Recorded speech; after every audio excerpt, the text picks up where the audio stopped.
In here on the BlueWhite Tailgate podcast, Andrew Calista, Frank Bodani of the York Daily Record, and Mike Gross of the Gross Rational Product. Gentlemen, great to see you. It is late July. We are getting ready for Big Ten Media Days. The SEC, they have already gone. The ACC, they have gone. SEC has some bluster. We're going to talk a little bit about that. We're going to talk big picture Big Ten stuff, what you guys are expecting to hear and see out in Chicago, besides getting some great pizza.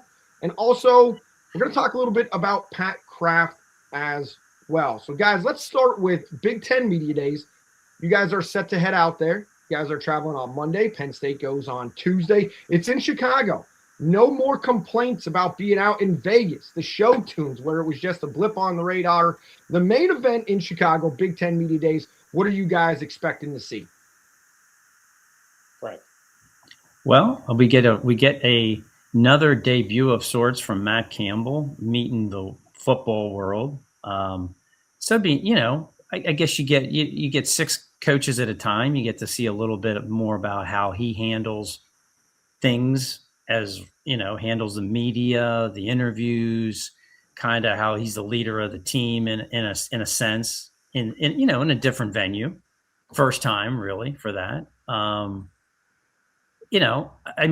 They break it up into 3 days now. So heck, there was a time when it was all one day, right? And now there's so many teams, it's only 6 at a time. So a lot of us are going to only be there mostly for Penn State and the 5 other teams. So interestingly, like Indiana, who won a national title, Kirk Cignetti isn't going until Thursday. It's like they're turning this into a whole week-long production. So, I guess I'm looking forward to kind of how Matt talks about the team heading into his first camp. I mean, we got to see a little bit of Lift for Life. We get to hear a little bit and see a little bit in spring practice, but we're almost on it now, right? I mean, so what's his thoughts on preparing for his first season in State College? Yeah, it's interesting. The Power Four, the so-called Power Four conferences, they're at the point now where they almost are their own sort of political institutions in a way, in terms of how they're perceived and everything. So 3 weeks ago was the Big 12, and then it was the ACC, and the ACC is perceived as being like the 4th out of the 4. So some of their coaches are kind of talking smack about we're really better than everybody thinks. And then the SEC, of course, is its own entity, and their media day has always been a huge deal. And now the Big Ten, and so I'm interested in seeing what these coaches say about this 2014 playoff proposal, and are they all? It feels like they've all got their marching orders to say they're in favor of that, and I'm interested in that piece of it. And again, the first time doing this for Matt Campbell, I remember the first time Bill O'Brien did this, and it was a little bit of a shock to his system to see the mob that he had to deal with. But yeah, it'll be interesting. I'm looking forward to it. I'm looking forward to going back to this Chicago location and this hotel. It's a cool place to do it. It's the perfect place to do it. Let's start right there. I'm going to go. Well, Mike, first off, thank you for letting Frank go first, because as we know, Frank has fans, and we need more Frank Bodani. So Frank will go first. Again, base percentage, yeah. Continuing our trend. You mentioned the venue, Chicago Hilton. Where's the Chicago Hilton made famous in, gentlemen? In the movie The Fugitive. The Fugitive. Yes. The Fugitive. The conclusive. If anybody who saw that movie, that last scene where they finally track him down, it takes place in this hotel that we're going to be hanging out in. I snuck into the laundry room when it was there in, was it 2019? It was last there. I snuck into the laundry room just to see if it looked the same. Not exactly. No. But yeah, some pop culture trivia there for you. You mentioned ACC Media Days. Let's talk about our friend Pat Narduzzi. He has texted Pat Kraft, supposedly, and he also says the ACC is better than the Big Ten, and he's been saying it for years. Thoughts on that? That's obviously a ridiculous statement. Narduzzi is one of many people in the modern landscape who say things in order to get attention, and he's talking about bowl games, so he's talking about like the Duke's Mayo game. I mean, come on, that's an insane statement, and I think Miami kind of carried the ACC banner last year a little bit and gave them something to crow about, and maybe Miami is back to the point where they're going to be one of the top 5 or 6 or 8 programs in the country. But a silly statement by Narduzzi, but that's kind of how he rolls.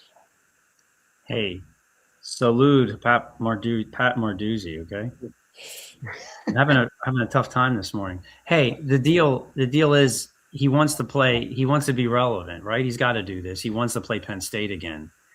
Well, here's the thing. Where did Matt Campbell start his college career? Playing career. He started at Pitt. Now it didn't go real well.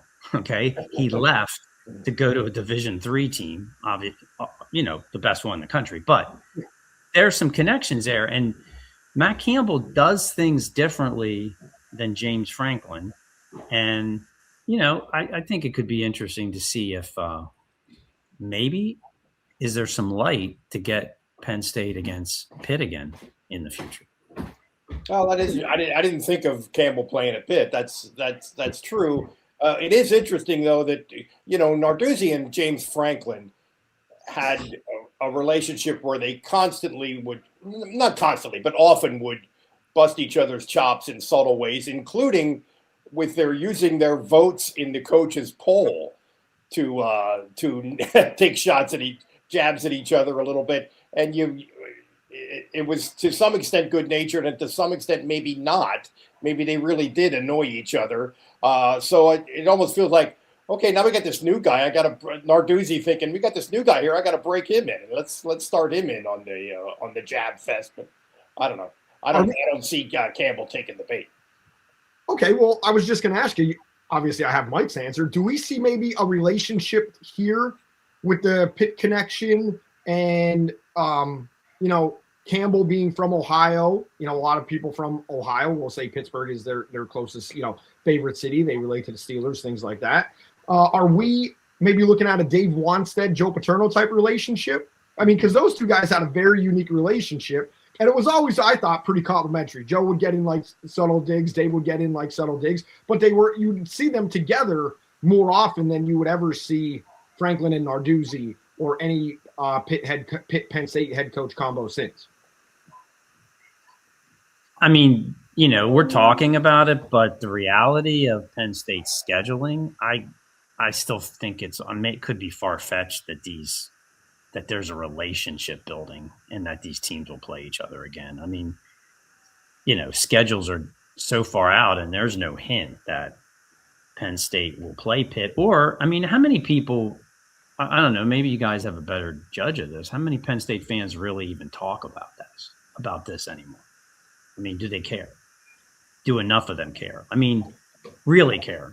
I mean, are they going to get more excited for doing this than playing Wisconsin? Really, truly. Mike, can I jump in there on that? Of course. Yeah. I would say the fan base would be over the moon and fired up to play Pitt. Even the students. Really? There are Allegheny County kids and Western PA kids that come to Penn State and they want to go home and talk to their friends. It's one of those things, and you don't want to lose. Pitt's going to buy keychains from 12-0 from like back in the day or whatever happened when, Pitt lost or Pitt won in 2000. And I know that's, oh my God, that's 25 years ago. The fan base remembers. I'm a Syracuse grad. I want Penn State to play Syracuse. I would love the Penn State to play Syracuse. Go up to the Carrier Dome. No air conditioning. Maybe it has air conditioning now. I'm not sure. It's been a couple years since I've been back and they've redone it. I would love for Penn State to do a rotation of Pitt, Boston College, Syracuse, some of the old Eastern teams, coupled with one national team, coupled with one MAC team. I know that's not a reality. I hope that's not a reality. No. I hope whatever changes are coming down the track, it does get into that reality. I don't want Penn State playing a Villanova. I don't think fans that want to pay a premium for tickets want Penn State playing in Villanova. No, you're right about that. But again, their approach to scheduling is they have 9 conference games, Yeah. 3 non-conference games. For a while, I think their general idea was let's play 1 Power 4 game and 2 non-entities with the 3 non-conference games. And now it almost seems like it's perfectly okay with them if they just have 3 non-entities for the non-conference game. So that's where we are. I think fans, you're probably right about fans and everything. Yeah. I think they would get a kick out of it. And it seems to me like they could play Pitt every year and 2 non-entities with their non-conference schedule. And that would be cool. That would be like a natural rivalry. But I don't think it's going to happen. A lot of people would say that's 3 non-entities, though. I don't know how. Yeah, I know. Sure. How they only have 3 games to play with. Okay, so years that they have 5 road games in the Big Ten, they're going to play 3 at home, right?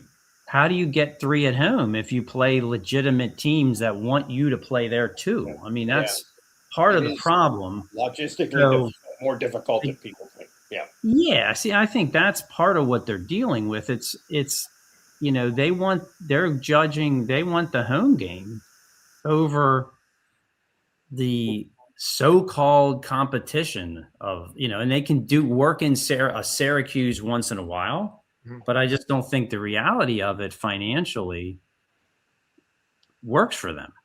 And when you're playing the league that they're playing in, and the playoffs, do you need to do that? Do you need to go ratchet your schedule up like that and take possibly a financial hit? I just don't.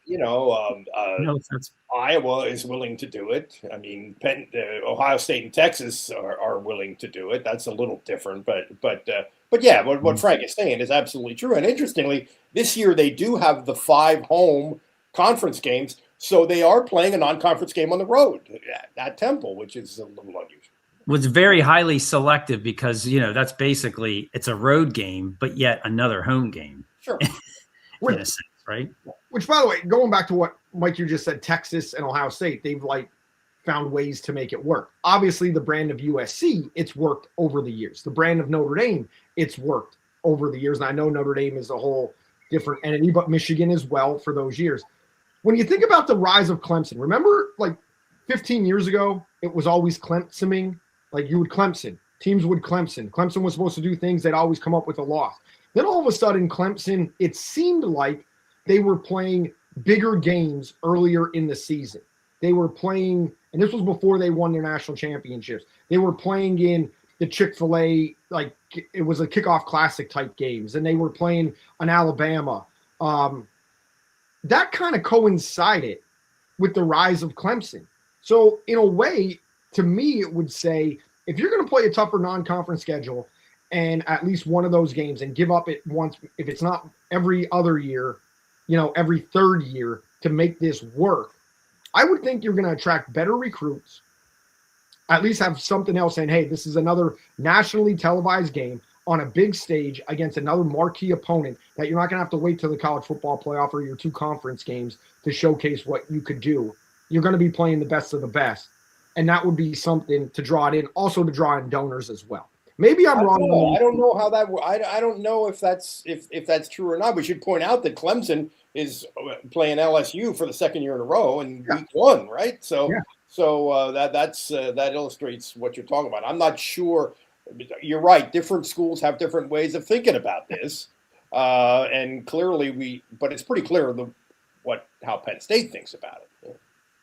Now, I'm curious if Penn State, with arguably the biggest, 2nd largest stadium in the country, and the money that they make for a home game compared to almost anybody else, and the amount of teams that they have to fuel and fund, I wonder if that dynamic plays into this differently than it may other schools. Well, that's always what Joe said, right? I mean, that's always what he said. That was his take on this. Yeah. But it's not good for fans, obviously, because you're right. I mean, do you really want to go, when you look at the schedule, the first few games last year, the 2 games this year in the Temple game? I mean, You're paying though, but then again, I mean, Andrew, you tailgate, right? Penn State fans are going up there for the experience too. I mean, it's the That's a game big is thing. that, but Yeah. maybe more than other places too. It's the reunion, it's the experience of the weekend too, right? It's more than just the game, the opponent. I have a lot of friends, and like we go back to like Sandy Barber. What was it? Her Fiesta Bowl press conference, or that meet and greet at that table out at the Marriott Camelback. And she was like, "Oh, Penn State's just different." She was talking about it, but she couldn't really quantify it. I will say the one thing that I find more about Penn State fans, and again, I come from a Penn State family, is they are so much more willing to talk about and drive to Never Never Land of nowhere central Pennsylvania an absurd amount of times in the fall against crappy football teams, or to see a crappy football team like early in the 2000s and just talk about how it's just special to see those people, like the reunion and the experience and everything else. And I have a lot of friends that are Ohio State fans, a lot of friends that are Michigan fans, and met them like through family and going to things when I was younger. They don't really talk about it in the same way that those Penn State fans do, and it's a little bit different. It's almost like when the Pitt fans would make the joke, "Oh, there's so much more to do in Pittsburgh. That's why people don't go to the games." Yes, because everybody's going to the Heinz Science Center instead of going to the Pitt football game on a Saturday. So, and I'm not taking that as a shot at Pitt. I'm just saying I'm using it as the uniqueness of actually what Penn State actually is and my feeling on it. And it's that perception of fans about that. And like you hit it on, and it's like almost like they do actually look at that as the people who are tailgating all around them, whether they're strangers or not, are almost like a family. So I honestly don't know how unique that is nationally. You may be completely right. I'm not sure. At Syracuse, we didn't feel that. Yeah. At Syracuse, there was none of that. Well, no, Syracuse does that. Yeah, Come on, and I'm sure other schools have it. Alabama, I didn't really feel it that way. Alabama, I have a couple friends that go to Alabama. It was a great time down at Alabama. It just I'll offer one up to you. I think I'm intrigued. I don't know fans personally, but Iowa, with the way they tailgate, the way they come out, how close they tailgate to the stadium, but just the way they do it, the vibe there, the atmosphere there seems like maybe that would be a place. I mean, and what else is there in Iowa, right? You're coming together. Yeah, that's a really good comparison. That actually, the guy with the combine right outside the stadium, just, yeah. Because Wisconsin is a great scene, but to me, it's a different scene. It's such a kind of get-together party. I don't know. It just has a different feel to it. I mean, it's a great atmosphere, but it's a different, to me, it's a little different atmosphere. So maybe that's one. I don't get that vibe at some of the walking around the other places. It's just from a bystander standpoint. So yeah. I'm not being critical of any of the other schools. All those schools are great tailgates. Ohio State, Michigan, they're all great. It's just slightly different and kind of like the way people talk about it. It's almost like, oh my God, this is going to be a terrible comparison. I don't want it to get in trouble. It's almost like romanticizing like something, or you'd hear like the antebellum South or something like that. Like you kind of know what I mean? It's just like a different. Mm-hmm. Well, I've been a couple places where it really did feel like the antebellum South, where the female fans are wearing dresses and the guys are wearing the ties, and that was Alabama, certainly, and that was I've been Virginia. I'm sorry, I was going to say I've been to a game at Virginia where we kind of hung around in the pregame scene, and that was what that was, but a little different. But yeah, I don't know. It's interesting to talk about it. But I really don't know how unique Penn State is in that regard. Work in Charlottesville for a year and you'll hate it. Oh, okay. You hated it. Everything is in the eyes of Jefferson.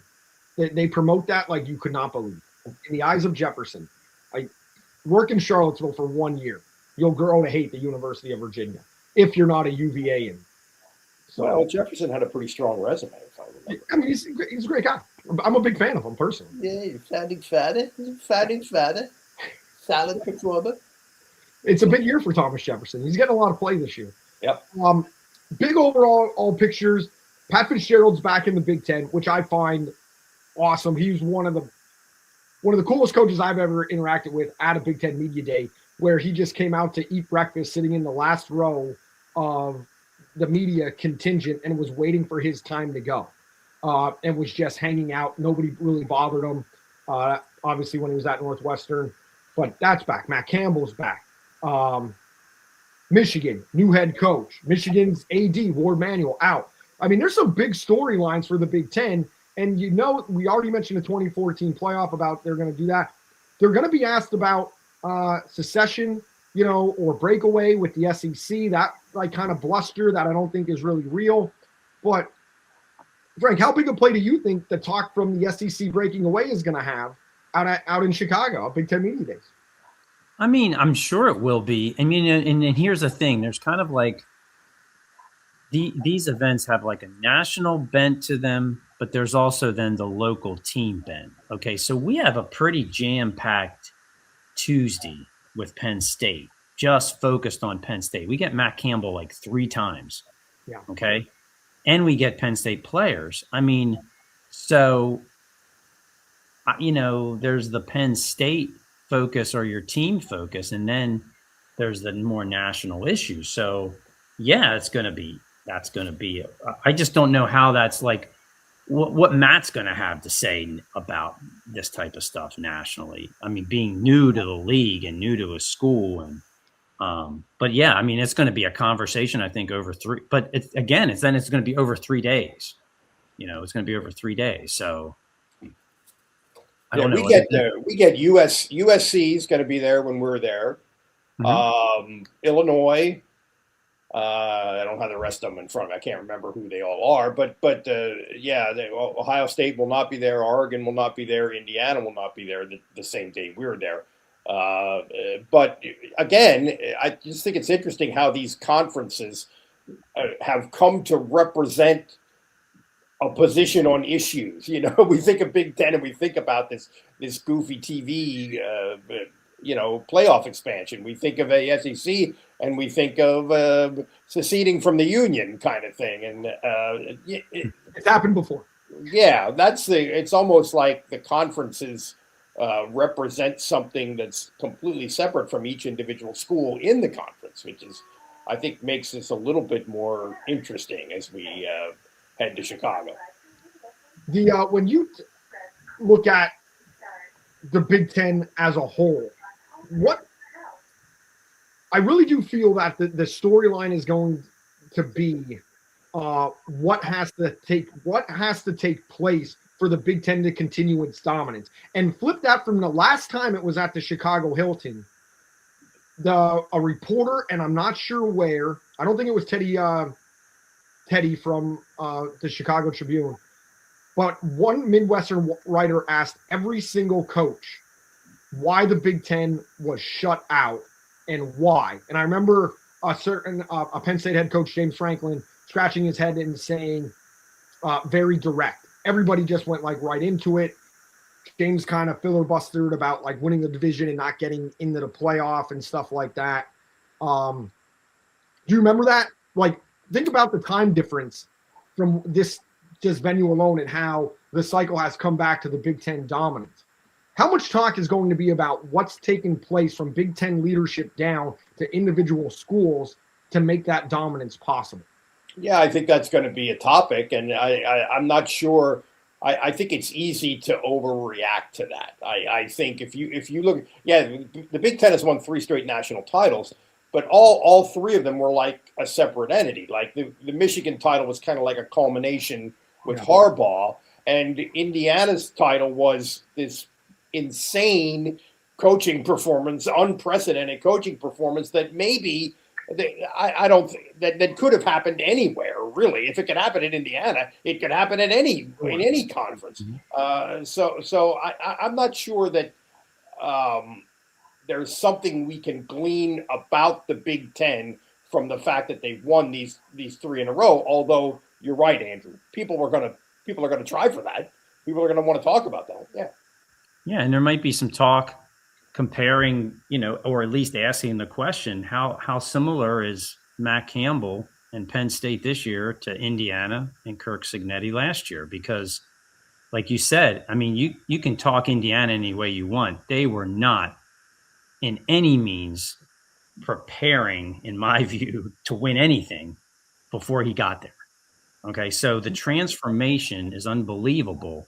And it might even relate more to, I mean, people were trying to compare last year Penn State to Michigan winning and their formula, so to speak, right? And maybe even Ohio State. Heading into last season. Right. But I think in some ways it's much more intriguing, the similarities between Penn State now and Indiana last year, just because of you're bringing a coach in who was highly respected but not high profile on this level. And he's bringing in his staff and the players that he won with, that he trusted. And, you know, I mean, I think that Matt Campbell is doing in some ways the exact same thing, understandably, that Kirk Cignetti did. And the big X factor always is, to me, is your quarterback. And look at what Indiana got last year. Can Rocco Beck be the next Trace McSorley at Penn State? Yeah. I think and stay healthy. Yeah. And Indiana just, I think, got a big 2028 recruit to play quarterback. I mean, they're spending now. They're making it. They've caught up. People want to take their money now, right? Because you can have the money, but that doesn't mean the players are going to necessarily pick you over the other guys with the money, right? They want to go to Indiana now too. Yeah. So no question. They've seen what could be done. Here's something interesting, kind of related to this. I want to bring up. Audrey Snyder, our pal Audrey Snyder, had a Q&A with Matt Campbell, and in that he said that when he got the Penn State job, he was stunned to learn that Taylor Mouser, his offensive coordinator at Iowa State, did not get named the head coach at Iowa State. He was stunned by that, and then he brought Mouser with him to be the OC here. And there's no real significance to this. I just thought it was interesting, and think about how much different things would be in terms of the influx of Iowa State kids at Penn State if Mouser was the head coach. It might have made a difference. And who in the world would Campbell have hired as an OC? It's just kind of an interesting, thought experiment in terms of. I was kind of surprised to hear that. Let's take that a step further. I was on Locked On Penn State podcast with Zach Sako, good friend of mine, has us on, promotes our show. Want to tell everybody, thank you for listening to our podcast, but also give Zach a listen to. Zach sits next to me up in the press box, does great stuff, really following recruiting, entertaining podcasts as well. Zach asked me to grade Pat Kraft so far. And just think about that. And I mentioned on that podcast about he landed a 747 with his engines on fire. And that's a reference I've made regarding the coaching search a couple of times. But going off of what, Mike, you just said about how different this team would look if Mouser was named.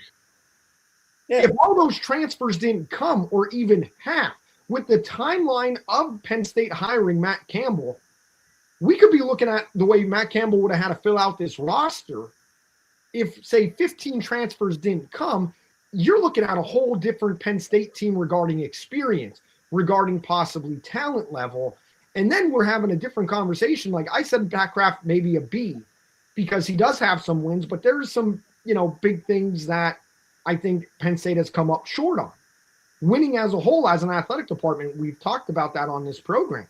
Basketball. He deserves credit for moving the stadium along. Deserves credit for getting Matt Campbell, although in a roundabout way. So great Pat Kraft. Frank, you've been on the beat longer than Mike, myself. Where is Pat Kraft's job grade out at so far? That's a good question. I mean, it's such a dynamic time, and he is, to me, he's so much more in the limelight in his position than, say, Tim Curley was for a lot of Joe's time. Yeah, how about that? I mean, so you're judging him.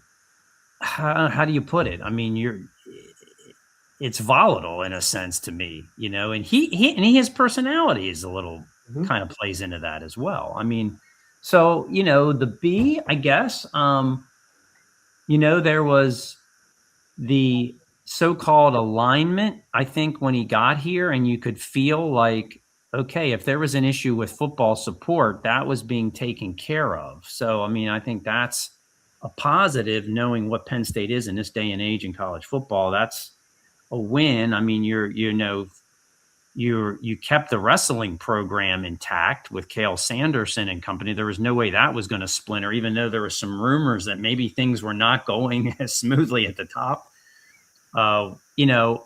So he may even have some wins that are kind of, or some positivity that is even off the radar. And I mentioned that because of the wrestling situation. We don't even know. We just have some thoughts there. But the failure of Penn State football last year in a lot of ways, and the way that coaching search went, and we saw it firsthand. I mean, that's a struggle. The locker room, the leaked audio stuff. I mean, I was a little concerned for the man's situation at that point in time. Yeah. No less what we're grading him. Yeah. So, I mean, he did land the plane amazingly in trouble, I think, with Matt Campbell. But man, that's up and down for me. I guess we could settle on a B, but it just feels a little like I need a little more here. I need some more take, because basketball is a struggle, and I know you talk about it. You guys talk about it a lot, but that's just a black eye at the moment. So yeah, I think a B is too kind, to be honest with you. I think. You talk about wrestling. Now, I'm not aware of any big issues in wrestling, but it seems to me that wrestling is kind of AD proof. I don't think he can screw that up, because as long as Cale Sanderson stays at Penn State. Correct. Okay, yeah. So that's what we're talking about. That's a good point. That's a good point. Yeah, but basketball is just that's just an awful situation and an indefensible situation, in my opinion. And we heard Mike Rhodes talk about it this week.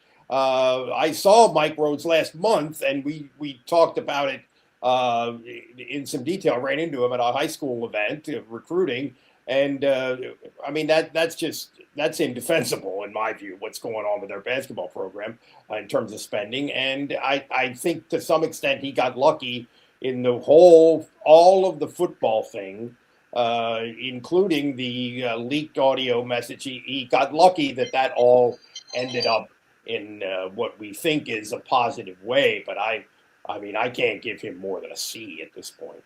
Yeah, maybe I'm being too kind. Mike, I mean, the basketball thing is atrocious.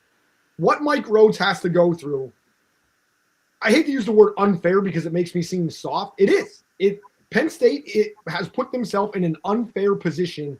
Their coaching staff, people who actually do support the program. And then the women's basketball in turn, okay, you finally hire an alum to come back in who played under Reaney. Reaney had the program humming. I know there's stuff there that when you get into the social norms of today would be deemed controversial. But Reaney had the program winning, perennial Sweet 16, Elite 8 type program, and it's been a doormat. I watched the doormat starting to get people wipe their foot on it up at Syracuse under Conquest Washington. I used to go in and ref inter-squad scrimmages. Heck, I even ref Penn State versus VCU in a preseason scrimmage when I was living in State College on the women's side. And I would see things behind the scenes, and I'd be like, I cannot believe this is Penn State's women's basketball program. And it's never gotten better from what I've seen. They haven't been good for a while. You're right. They haven't been good for a while. And I don't even know how the spending NIL piece figures into the women's sport. I have no idea, but I know how it figures into the men's sport, and it's not good. It has to be a failure, and a lot of it has to be seen as a failure, and a lot of that failure has to be put at the front porch of the AD. At the front, exactly. Yeah, that's a perfect way to put it.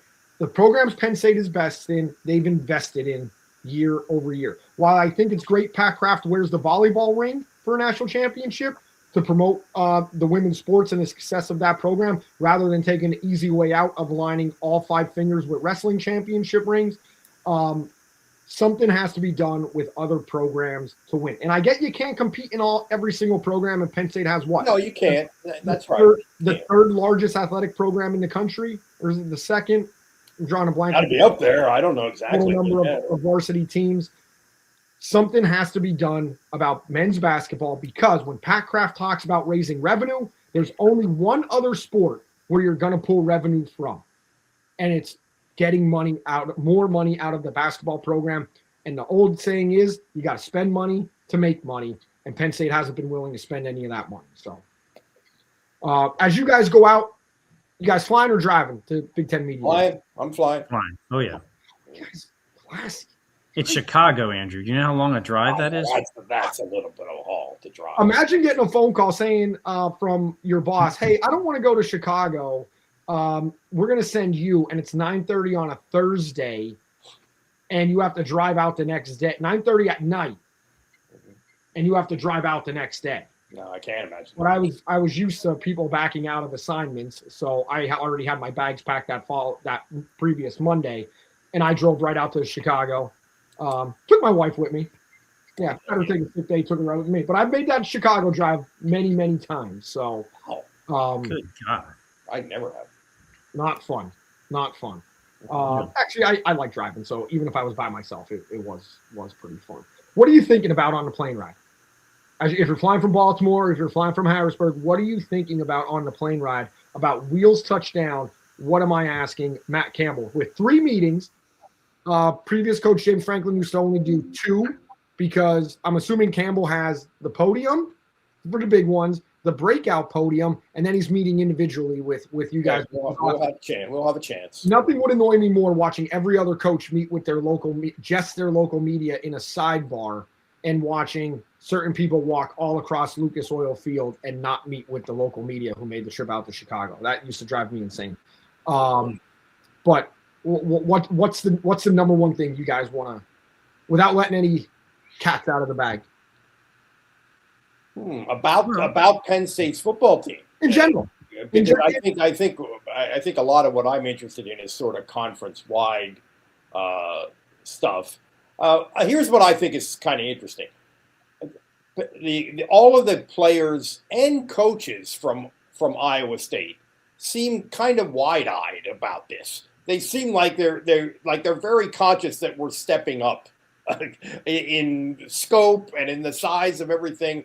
And I wonder if Matt Campbell thinks about that and says, are these guys kind of going to be blown away by this?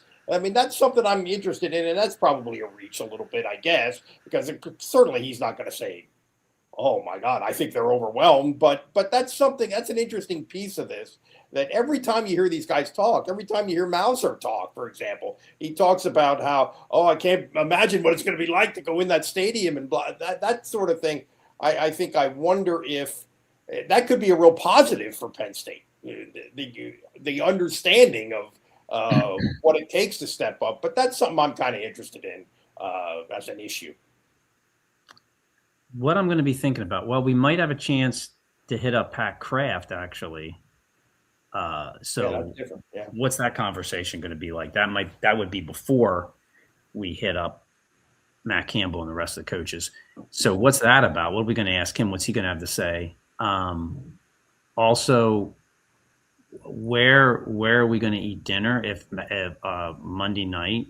What kind of pizza do you recommend? I assume that you're already on that, Frank. Yeah. So that's a big thing. And then Matt Campbell, what's the best thing about your football team heading into your first preseason camp? I don't know if he'll answer it, but I want to hear maybe what he has to say, or I want to see if what he has to say aligns at all with maybe what some of us are thinking, because we're going to test him a little bit on how he views some things looking ahead on his team, because people want to know about this team and because they've never seen anything like it at Penn State before. So what I've seen of Campbell, if you ask that specific question, he'll do 20 minutes and praise everybody. He'll do 20. He might go through the whole depth chart. Would it be okay, though, if he started doing that, if I jumped in, tried to rein him in? Yes, it would be. Try to focus him. It would be okay. I would be silently cheering for you if you did that. Frank, protect Mike Gross out there at all costs. Also protect Mark Brennan, because Iowa going on the same day. Mike Gross just made the faux pas for the Iowa people of saying these players are conscious of like they're stepping up and We already know Mark Brennan got their ire earlier, way back in the early spring and stuff. So, Mike, be careful. Watch your back out there. I will. I'll watch my. That does it for this show, right? We got anything else to cover? I'm good. We covered it, baby. We covered it. Big Ten Media Days right around the corner. We will hear from these guys. We'll get together right after Big Ten Media Days before they head back to Pennsylvania for a show. And then we also have the preview coming up in early August. Happy Valley United. We're going to do a show with them to talk about what's going on the NIL sphere and Matt Campbell and kind of adjustments there. And then see what's going on behind the scenes with NIL. I know a lot of people have questions about that. Once again, we thank you always for listening and watching on Spotify and YouTube of Blue White Tailgate Podcast. Make sure you email the show, bluewhitetailgatepodcast@gmail.com. And also pay attention for some close announcements. Have some radio stations in the mix for possibly picking up the show and getting on some local websites all across the state of Pennsylvania. So, all right, for Frank, Mike, I'm Andrew. Make sure you follow these guys on social media. I will be doing that very closely on Tuesday. Have a good one, everyone. Thanks for watching.